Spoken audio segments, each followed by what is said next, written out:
This is the story of Yun, who was a hobbyist at night fishing.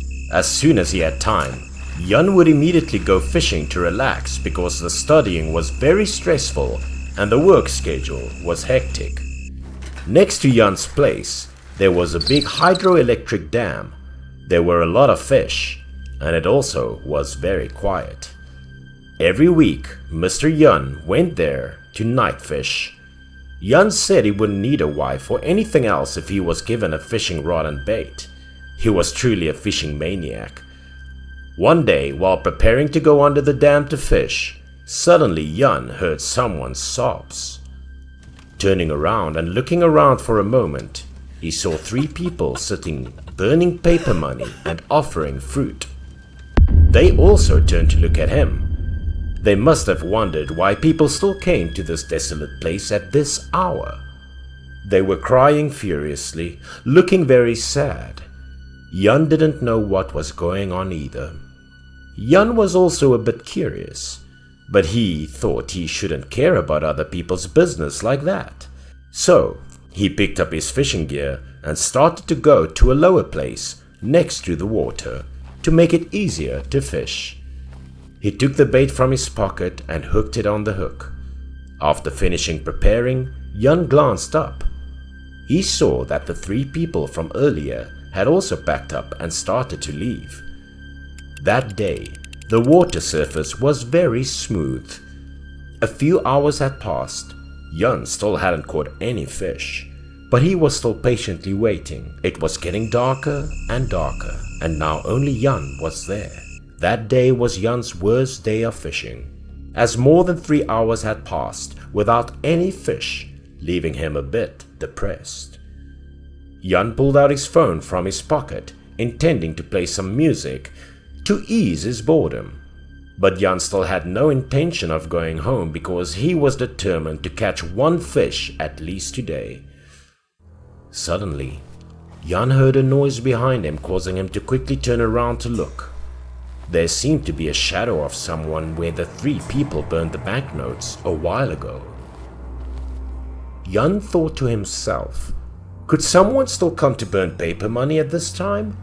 Why so late? Out of curiosity, Yun stood up and took a flashlight he always carried with him when fishing at night and shined at the shadow, and in the dim light of the flashlight, it appeared to be a child. The child was reaching out to take fruit from the place where the 3 people's burning money paper earlier and eating it deliciously. Hearing a noise, the child jumped, turned to look at Yun and quickly ran away.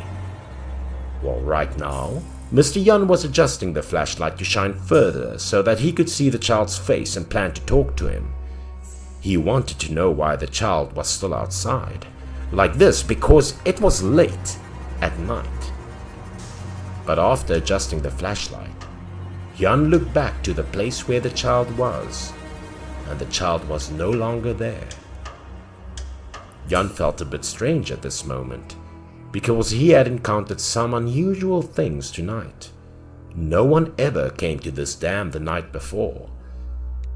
After thinking for a while, he intended to turn to clean up the fishing tools and come back home. But at this moment, his fishing rod suddenly became heavy. It was impossible to pull up. Yun shined his flashlight on the hook and saw a dark shadow peeking out from under the water. That made him happy because he thought there was finally a harvest today. Then he quickly took some more bait from the toolbox, rounded it up, and threw it at the hook. The purpose was to lure the fish to stay still without struggling to escape. When going fishing at night, the buoy attached to the hook also had a light on it. As soon as Yun threw the bait in that direction, the float began to move. Then, something black began to emerge from the water. At that time, Yun thought maybe he had bad luck with trash. The strange object rose higher and higher. Yun started to shine a flashlight on it to see what he ended up catching, something so heavy. But when he reached there with the light, what was in front of him made him gasp in horror. What Yun caught was a human head. To be precise, a child's head. Its skin was pale and rotting, and it looked horrible. Suddenly its pupils moved, and it stared at him with a monstrous smile on its lips, wide from ear to ear. That made Jan panic and fell backwards without being able to get up to run. It was the first time in his life that he encountered such a scary thing. His whole body was exhausted. At that time, Jan could not hold the flashlight steady, causing it to fall onto the ground. Whether by coincidence or by chance, the flashlight fell on the ground. It shined the light towards the child's head. It wasn't just the head now, but half of its body was sticking out of the water. The child's body contorted. It was worth mentioning why that child could stand on the water like that. Then, the child slowly raised one hand, then looked towards the frightened Jan in the distance. The child slowly waved and called out to Jan, his mouth grinning monstrously, his skin so rotting that it could be seen from afar. At times like these, anyone would be extremely scared and try to run away. But for some reason, Jan unconsciously just wanted to follow the child's call.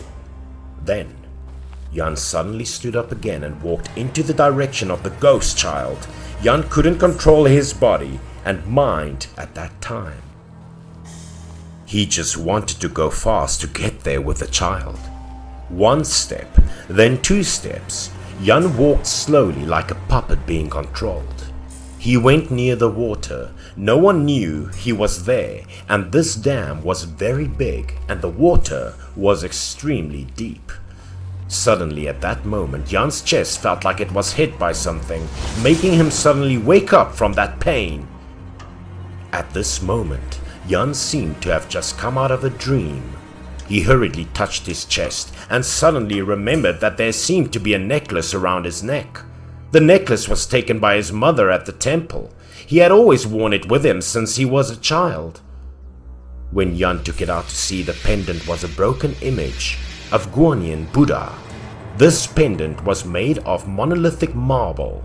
There was no impact. Why did it automatically break like that? Now that he had calmed down, Jan realized that he only needed one more step to fall into the dam. Immediately, Jan hurriedly turned his back and ran towards his bicycle, still not forgetting to turn his head to look at the ghost child. Even though the night was dark, Jan could still see the child's angry expression. The child then slowly sank back into the water. Perhaps the child intended to use Jan's soul to take its place. Folks always said that water ghosts were people who died in the river or lake before their fate was reached. They need another person to take their place, so they could be reincarnated. After collecting fishing tools, Jan went straight to his bike without daring to look back at the dam again. He was afraid that if he would be fascinated by the child, he would suffer again. Jan ended up cycling straight to his friend's house nearby to sleep, still panicking in his heart. Since then, he never went night fishing again, because no one knew if such luck would come to him again or not.